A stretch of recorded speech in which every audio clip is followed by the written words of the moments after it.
کیا آپ جانتے ہیں کہ پاکستان کی ریل اسٹیٹ مارکیٹ کے کیا مسائل ہیں، کیا چیلنجز ہیں، کیا پرابلمز ہیں؟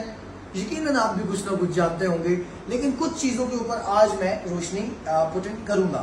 اس وقت پاکستان کے اندر، پورے پاکستان کے اندر 8000 پلس ہاریزونٹل پروجیکٹس لانچ ہوئے ہیں جو سوشل میڈیا پہ یا باقی میڈیا پہ اوپر سیل کیے جا رہے ہیں، لیکن ان میں سے 5000 پلس جو پروجیکٹس ہیں وہ ان اپرووڈ ہیں۔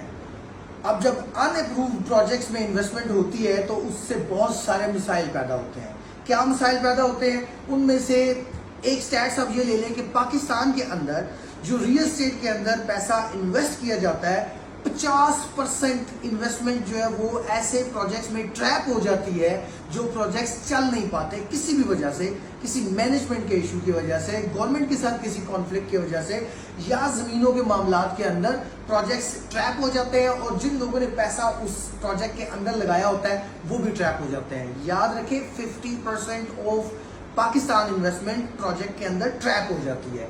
پھر اس کے بعد اوورسیز جو پاکستانیز ہیں، ہر تیسرا اوورسیز پاکستانی کمپلین کرتا نظر آتا ہے کہ اس کے پیسے اس نے جس پروجیکٹ میں لگائے تھے اس پروجیکٹ کی ڈیلیوری نہیں ملی، اور اس پروجیکٹ میں اس کا پیسہ جو ہے وہ سٹک ہو گیا ہے۔ یہ اوورسیز ایک رپورٹ، ڈیٹا رپورٹ بنی تھی، اس میں پتہ چلا تھا کہ ہر تیسرا اوورسیز بندہ جو ہے وہ اس طرح پریشان ہوتا ہے۔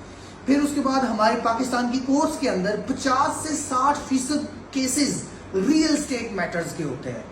تو ہم جانتے ہیں کہ پاکستان کی کورٹس کتنی اوور لوڈڈ ہے ان چیزوں کے اندر، اور 60% کیسز جو ہیں وہ ریل اسٹیٹ کے ہیں۔ کیوں ایسا کیوں ہو رہا ہے؟ میں وجہ بھی بتاتا ہوں کہ ایسا کیوں ہو رہا ہے، لیکن ایک فائنل چیز آپ کو بتاؤں کہ جب عمران خان صاحب نے پی ایم پورٹل بنایا تھا اور لوگوں کو انکریج کیا تھا کہ آپ اپنی کمپلین یا درج کرائیں، 70% اوورسیز پاکستانیز نے رپورٹ کیا کہ ان کے ساتھ ریل اسٹیٹ کے معاملے میں زیادتی ہوئی، ان سے پیسے لیے گئے اور ان کو ڈیلیوری نہیں ملی۔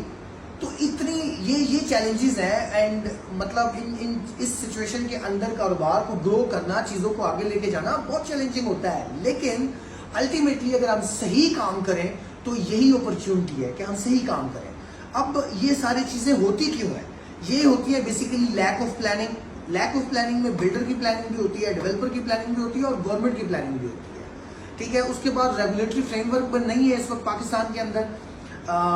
ریرا کو اسلام آباد کے اندر تو ایک ٹیسٹنگ کے طور پہ لگایا گیا، لیکن باقی ملک ابھی پورے طریقے سے مادر پدر آزاد ہے، اور جو ہمارے کچھ ادارے کام کر رہے ہیں، R D A, C D A, K D A, L D A, ان اداروں کے کچھ اپنے ایسے مسائل ہیں جس کی وجہ سے یہ این او سی نہیں دیتے، اور جس کی وجہ سے یہ اس قسم کے مسائل پاکستان کے اندر عام ہیں۔ 70% جو ہے نا وہ اوورسیز ہرٹ ہیں، 50 سے 60% کورٹ کیسز ہیں۔ It is because of these lacking areas۔ اور پھر اس کے بعد تھوڑا مل پریکٹسز کا یہاں پہ کچھ ہے، مطلب پتہ نہیں کچھ ایسی خرابی ہے ہم لوگوں میں کہ زیادہ تر لوگ جو ہے وہ ایک دوسرے کا مال ہڑپ کرنے کے چکر میں ہوتے ہیں، جس کی وجہ سے یہ کورٹ کیسز، یہ لڑائی جھگڑے ہوتے ہیں۔ تو اپرچونٹی کیا ہے دوستو؟ ان مسائل کے اندر اپرچونٹی کیا ہے؟ اپرچونٹی یہ ہے کہ اگر میں صحیح کام کروں تو میرا کمپٹیشن تو بہت کم ہو گیا، کیونکہ یہ زیادہ تر لوگ اگر مل پریکٹسز میں ہیں اور 5000 پلس ان اپرووڈ پروجیکٹ ہے، وہ ان کا آپس میں کمپٹیشن ہے۔ اگر میں نے اپروو پروجیکٹ کیا، صحیح طریقے سے ڈیلیور کیا، تو میرا تو کمپٹیشن بہت کم ہے۔ سو صحیح کام کرنے والوں کے لیے پاکستان میں کمپٹیشن کم ہے۔ سو صحیح کام کریں اور پاکستان کو بھی گرو کریں، اپنے بزنس کو بھی گرو کریں۔ بہت شکریہ۔